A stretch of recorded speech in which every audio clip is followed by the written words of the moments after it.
"This is an invitation-only gathering, sir, and I must ask that you leave." The security officer didn't speak softly. A frail old man, stooped and silent, with a coat threadbare and shoes dusty with age. Didn't look like he belonged in this room full of medals, polish, and pride. The sharp command reverberated through the grand hall as dozens of sharply dressed guests turned their heads in the doorway. Whispers started to creep down the aisles like vines, asking who let him in and whether he was lost or homeless. The old man didn't flinch when a mother gently pulled her son away, his eyes narrowing at the stranger's worn presence. He slowly reached into his coat and took out a small envelope with a gold-trimmed invitation that said, "You are cordially invited to the Armed Forces Youth Awards honoring tomorrow's heroes." It had no return address, just the bolded message, "You are cordially invited." He held it out with trembling hands, but the guard didn't even glance at it.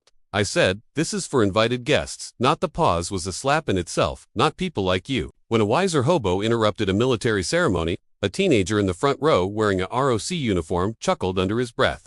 A few more giggles followed, and one woman muttered, "Some people just want attention." The elderly man was about to leave, but something about the envelope had pulled him back, possibly for a while because his steps were slow and heavy. Not from age, but from something older and deeper. Then, as everyone's heads snapped around, a young woman wearing a full blue dress stepped forward from the podium. Her eyes locked onto the old man's chest, and she opened her mouth and changed her posture, because that's when she saw it. The coat, not the shoes, not the gray in his hair, but the tiny shining medal pinned above his heart, a star wrapped in blue and surrounded by gold, the Medal of Honor. The audience gasped one by one, and then fell silent, in shock, and a man whispered, "That can't be real." However, the young officer on stage understood exactly what that meant. So she stepped down firmly on the marble floor and approached him respectfully, asking, "Sir, what is your name?" He met her gaze with furious sunken eyes.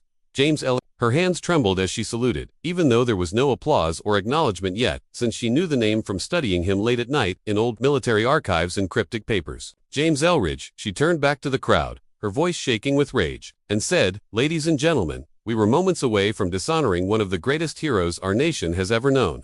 He didn't come here for praise, but we owe him more than silence." She was referring to the soldier who carried 3 men from a burning ambush site while bullets tore the jungle apart. The man who threw himself over a live grenade. The hero who never gave a single interview, who disappeared after the war, who refused to let his pain define him. And now he had come alone. Quiet, forgotten, to a ceremony meant to honor future heroes, and nearly got thrown out of it. "Heroism isn't always loud," she said, adding that sometimes it limps into a room wearing the same coat it's had for decades. And other times it waits in the back, hoping to go unnoticed. But today, we see you. The silence broke into applause, and, one by one, everyone stood up, including the ROC boy, who was standing with his eyes down and his face red with shame. The guard who attempted to remove him stepped aside, head bowed. "Mr. Elridge, would you do us the honor of presenting the final award?" The old man's lips quivered. He nodded slowly when he stepped onto that stage. Cameras didn't chase him for fame. They captured reverence. He placed the Youth Valor Award into the hands of a teenage cadet whose father had died in Iraq. Their hands met, something passed between them, a torch, a truth, a legacy. The boy saluted, and this time, James Elridge saluted back. When the ceremony ended, no one rushed out. Instead, they lined up to shake his hand, to ask his story, to thank him for everything they never knew they owed him. A little girl tugged his sleeve. "I want to be brave like you," he smiled. The first real smile in years. Sometimes heroes aren't in the spotlight, sometimes they carry their medals quietly through the noise of a world that's moved on, but when the light does find them even for a moment, the room changes forever. So never judge a person by the wear on their coat. You never know what kind of heart beats beneath it. If this tale resonated with you, please hit the like button, subscribe to the channel, and leave a karma remark below.